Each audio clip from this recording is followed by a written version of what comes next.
Неколкудневната магла што се спушти над Кочанската котлина не им направи проблеми само на возачите. Отежнатото одвивање на сообраќајот беше само една од негативните последици од неа, затоа што истовремено влијаеше и врз порастот на загаденоста на воздухот.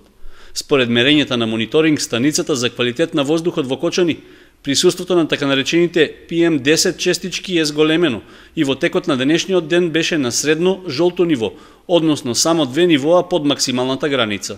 Таквата состојба не е алармантна, бидејќи релативната загаденост на воздухот е во рамки на дозволеното и далеку е пониска од онаа во Кичево и Тетово, каде денеска достигна многу високо, односно црвено ниво. Присуството на сулфур диоксид во воздухот во Кочанскиот регион е во светло-зелено, односно многу ниско ниво, што исто така е во рамките на дозволените параметри.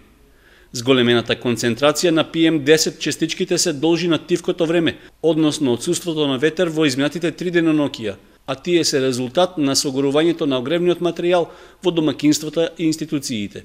Со оглед што за наредниот период метеоролозите најавуваат намалено присуство на магла во котлините, се очекува и концентрацијата на штетните честички во Кочанско да падне за уште едно ниво пониско.